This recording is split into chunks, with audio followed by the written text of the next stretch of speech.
둘째 날 지성소에서. 예, 지성소에서. 예, 다른 제목으로는 이제 정결이라는 제목을 집어넣습니다. 우리가 하늘 성소를 배웠죠. 네. 이제 지성소에서 이제 정결, 어떤 일이 일어났는지에 대해서 관련해서 공부를 해보겠습니다. 그 대속죄일이 굉장히 중요한데 지성소와 관련되어 있는 것이죠. 네. 지성소, 대속죄일, 정결, 심판 다 관련되어 있는 얘기입니다. 그래서 레위기에 있는 말씀을 우리 다 같이 보겠습니다. 레위기 23장 26절에서 32절.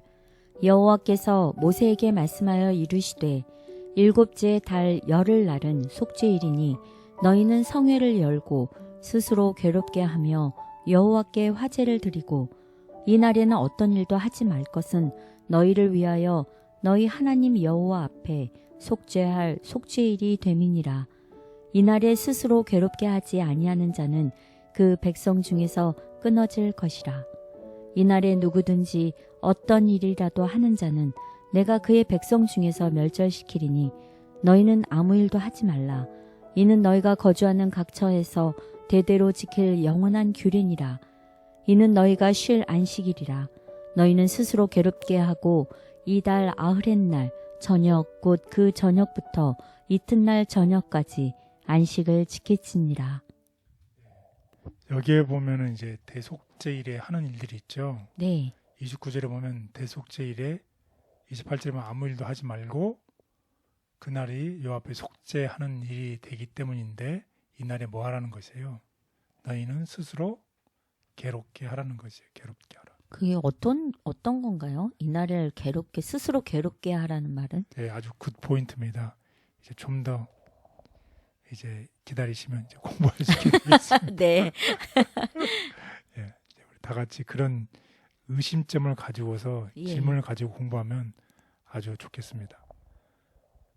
그리고 또 이제 히브리서에 나와 있는 이 대속죄일의 중요성을 한번 다시 한번 보겠습니다.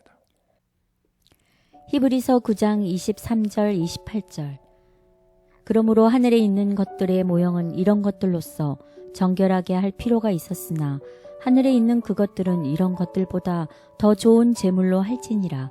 그리스도께서는 참 것의 그림자인 손으로 만든 성소에 들어가지 아니하시고 바로 그 하늘에 들어가사 이제 우리를 위하여 하나님 앞에 나타나시고 대제사장이 해마다 다른 것의 피로써 성소에 들어가는 것 같이 자주 자기를 드리려고 아니하실지니 그리하면 그가 세상을 창조한 때부터 자주 고난을 받았어야 할 것이로되 이제 자기를 단번에 제물로 드려 죄를 없이 하시려고 세상 끝에 나타나셨느니라. 한 번 죽는 것은 사람에게 정해진 것이요 그 후에는 심판이 있으리니 이와 같이 그리스도도 많은 사람의 죄를 담당하시려고 단번에 들이신 바 되셨고 구원에 이르게 하기 위하여 죄와 상관없이 자기를 바라는 자들에게 두 번째 나타나시리라. 예, 여기 보면 이제 대속죄일에 어떤 일을 했는지에 대해서 나타나고 있죠. 네. 그래서 여기에 대해서 한번 정리를 해보겠습니다. 이 매일 성소에서 하는 봉사가 있고 1년에 한 번 하는 봉사가 있죠. 네. 1년에 하는 봉사가 우리가 아까 조금 전에 읽었던 성경책에 나와 있던 대속죄일에 하는 일입니다. 그래서 이 대속죄일에는 온 이스라엘 사람들이 마음이 어디를 향해 있는 것이에요? 성소를 향해 있다는 것이에요. 그리고 그 백성들에게 대속죄일에 하는 지침이 주어졌어요. 그 지침, 해야 될 일은 무엇인가요? 모든 일상적인 활동은 중단되고 모두가 금식해야 돼요. 예, 이게 바로 스스로 괴롭게 한다는 뜻입니다. 그러니까 스스로 괴롭게 해서 모든 활동을 하지 않고 금식하면서 자기의 죄를 회복하는 것입니다. 회개하는 것입니다. 그래서 대제사장이 1년에 한 번 성소에서 지성소로 들어가게 되죠. 그때 하나님 임재 앞에 정말 얼마나 두렵겠어요. 대제사장이 하나님의 임재 앞에 서 있는 지성소에 들어가 있는 동안에 대제사장이 하는 역할은 하나님의 임재 앞에 나가는 것이고 백성들은 어떻게 하는 것이요? 자기의 마음을 살피는 것이에요.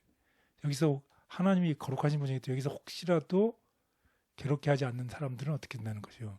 끊어진다는 것이요. 백성들에게. 그래서 그들은 어떻게 해야 된다는 것이요? 겸손과 애통하고 자백하는 마음으로 하나님을 찾았다. 바로 이것이 스스로 괴롭게 하라는 뜻입니다. 스스로 괴롭게 하라는 뜻은 겸손하고 애통하고 자백하는 마음으로 하나님만을 찾는 것입니다. 이것이 지성소의 대장이 들어가 있는 동안에 대속죄일에 백성이 성소 앞에서 해야 되는 일이라는 것이에요. 자, 그래서 이 지상 성소에 있었던 일은 이스라엘 백성들은 제물을 바침으로 용서를 받았지만 그들의 죄는 성소로 이전되고 그냥 성소 앞에 뿌려지기만 했었죠. 그래서 성소 앞에 뿌려진 그들의 죄가 정결할 필요가 있었다는 것입니다. 그래서 히브리인들 사이에서 심판이라고 알려진 이 성소 정결이 바로 이 대속죄일에 일어났습니다. 그래서 그날 슬퍼하지 않고 자신의 죄를 회개하지 않으면 끊어졌다는 것이죠. 그날에 그 사람의 운명은 정해져 있다는 거죠. 회개하지 않고 슬퍼하지 않는 사람은 그의 운명이 정해져 있습니다. 그렇다고 하면 이제 다른 동전의 다른 면, 이제 하늘 성소를 가볼까요? 하늘 성소에서도 이런 비슷한 일이 일어날 수 있다는 거죠. 하늘 성소의 정결이 완료가 될 때 우리의 운명도 완전히 결정이 된다는 것입니다. 그래서 대속죄일에 백성들이 정말 자신의 죄를 회개하고 정결을 위해서 하나님을 찾았던 것처럼 오늘 하늘 성소 앞에 서 있는 우리들도 어떻게 한다는 것이에요? 우리도 그런 마음으로 하나님을 찾아야 된다는 것이에요. 그래서 하늘 성소에서는 그리스도는 먼저 성소를 위해서 봉사하셨고 2300년 예언이 끝나는 1844년에 하늘 성소에서 하늘 지성소에서 봉사하는 시점이 되고 있다는 것이죠. 그러니 대장이 성소에서 지성소로 들어가는 그 시점에 이스라엘 백성들이 어떻게 했어요? 겸손하게 무릎 꿇고 하나님을 찾으면서 자신의 죄를 회개했던 것처럼 지금 하늘 성소에서 하늘 지성소로 들어가신 예수님이 들어가셨잖아요. 네. 하나님 앞에 서 계신 거잖아요. 네. 그러면 우리를 위해서 그렇게 하는 거잖아요. 그럼 우리가 해야 될 역할은 무엇인가요? 겸손하게 회개하고 하나님을 찾는 일들이 필요하죠. 그래서 다음 같은 권면을 하고 있습니다. 우리는 대속죄일에 살고 있다. 하나님의 백성을 위하여 현재 하늘 성소에서 진행되고 있는 그리스도의 거룩한 사업은 우리의 끊임없는 연구가 되어야 한다. 우리는 표상적인 대속죄일이 무엇을 의미했는지에 대하여 또한 하나님 앞에서 크게 회개하고 죄를 고백하는 특별한 기회가 되었다는 것을 우리 자녀들에게 가르쳐야 한다. 사람들을 세속적인 습관과 행동에서 떠나게 하고 점점 더 높이 영성과 경건을 향하여 또한 하나님을 위한 열렬한 사업을 하도록 이끄는 큰 사업이 우리 앞에 놓여 있다. 셋째 천사의 기별을 선포하고 마지막 경고의 음성을 세상에 전하는 것이 우리의 사업이다. 주께서 우리를 축복하셔서 영적 시력을 주시기를 바란다. 제사를 통해 성소로 옮겨진 죄는 대속죄일이 끝날 때 정결하게 되고 그 백성도 용서를 받았다. 우리는 예수께서 지성소에서 봉사하시는 시대에 살고 있다. 대속죄일의 성소 정결 봉사. 이 봉사로 말미암아 1년간 매일 행한 봉사가 완결되는 것이었다.